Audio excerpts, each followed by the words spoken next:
Hey, welcome back to another video. So this is the gear I took out on the ice last weekend.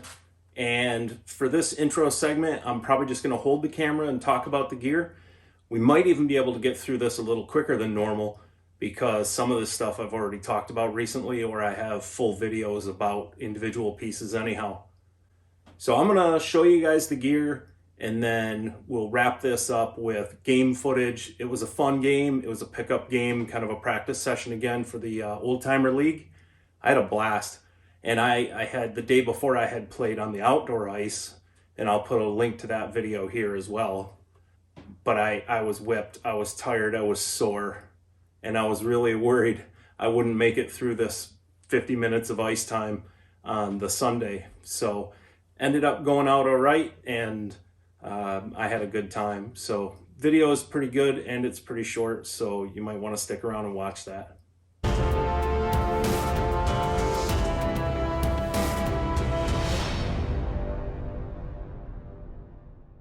The first thing I should talk about while I'm here is the jersey. So this was a tribute kit that I put together for this game, and I did a tribute of Bob Mason with the Washington Capitals. Just got this jersey from an eBay purchase, and I did show that in my mail day video I just posted a few days ago. I'll put a link to that here if you didn't see that yet. But it's an athletic knit reproduction style jersey. It's a 4XL, fit perfectly fine, even though I did wear the Miller chest protector again this week, and that's a little bulkier than most of the other chest protectors that I wear. Let's get started on talking about this gear.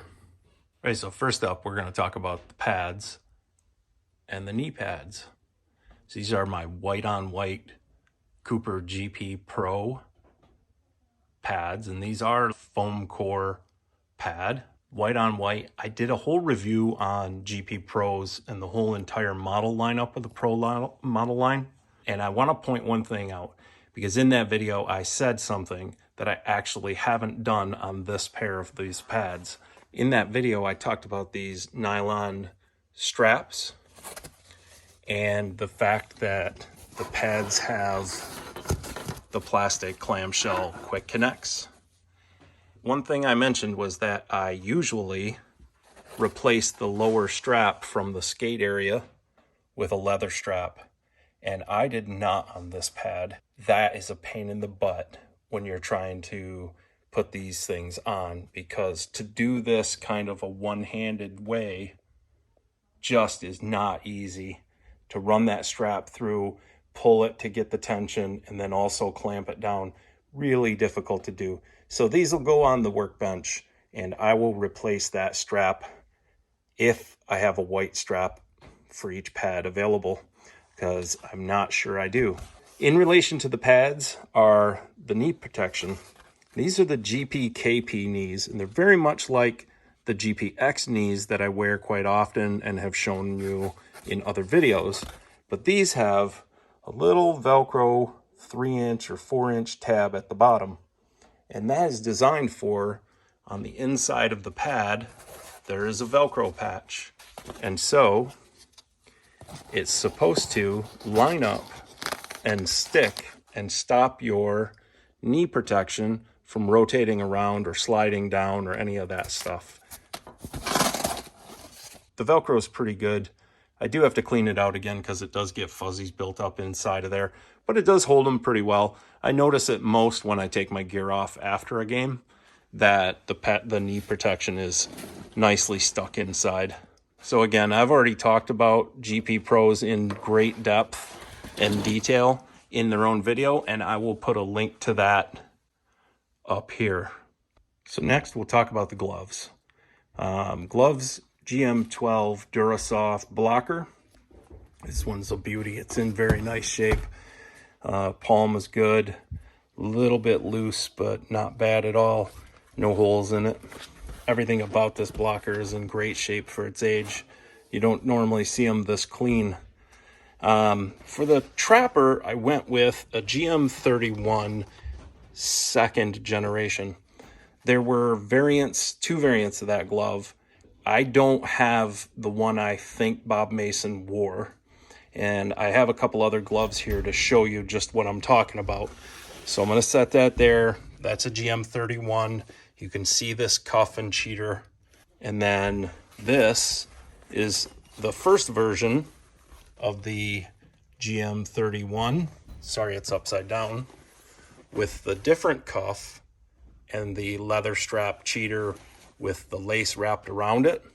I believe that's what he was wearing, but I haven't been able to actually figure that out for sure, because then you move one step backwards in time and you get to the GM21, and you'll notice the 21 and the first version of the 31 are very, very similar gloves. I went with the 31 because I believe he was wearing a 31 with this style of cuff and cheater, and I don't have one of those. Very, very, very hard to find those, especially most importantly in all white. So I went with that one just to keep it with the right model. Pants for this game, I happen to have bought this during all the downtime over the last 10 months. I honestly don't remember where I got these, but they are Washington Capitals style Tackla pants. I think these are from the 90s. They're in great shape. They're like brand new. Also, vintage Cooper suspenders with the old leather strap to connect to the buttons. Not much else I can say about those other than, hey, they matched the jersey. And I didn't have to sew any stripes or stars or anything on them.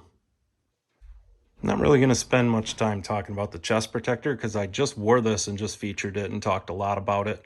But this is my Glenn Miller CAP 100 model that I just recently wore. Again, in fantastic shape, and I'm getting a lot more comfortable with it. Arms are now tweaked and I think pretty much right in where I need them to be. I like the chest protector. I'll wear it more and more often, I'm sure. I will include a link to the last video where I talked about it, and I'll put that link right up there. Stick this week, Cooper Super Pro Light. Closest I had to the photos I saw where Bob was using a Cooper with blue lettering on a white stick. This happens to be a Danny Lorenz Pro issue stick. We've got a serial number there.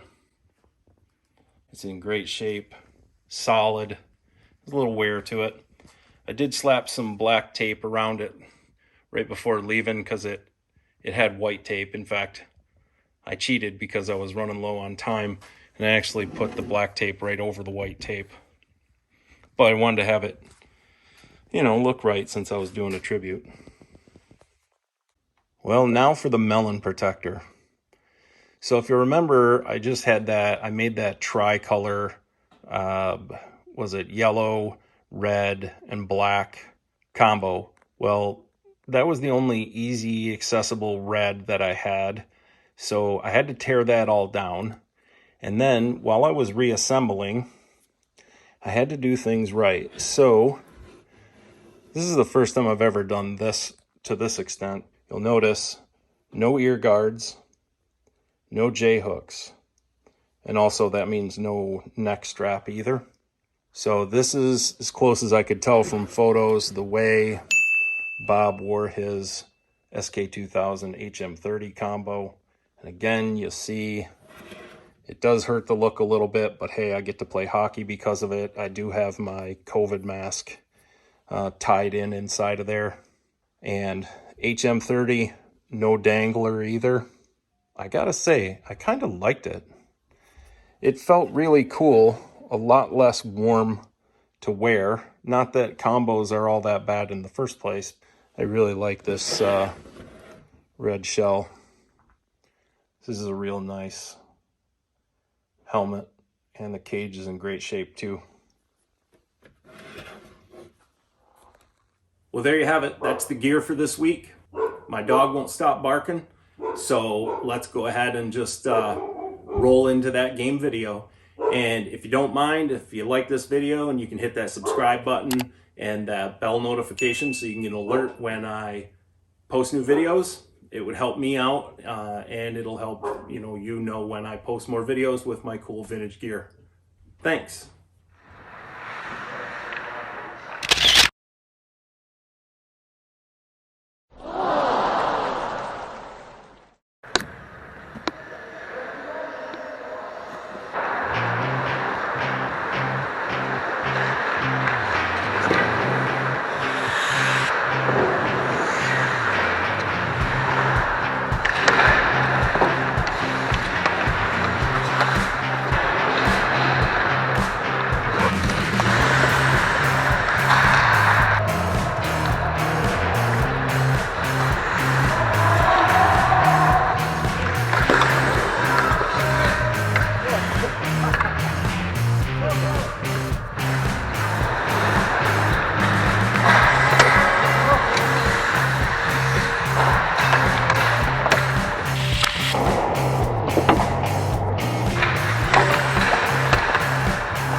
Forgot the windmill.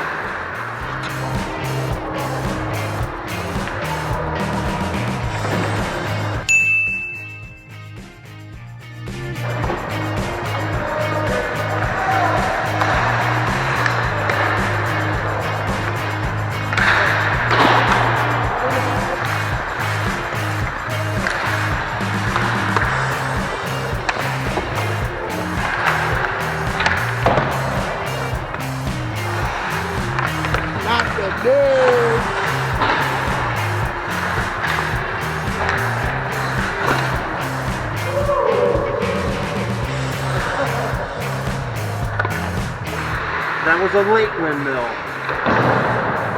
Doesn't count.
Didn't want to deflect that one in, so I backed away from it and let it go through the crease.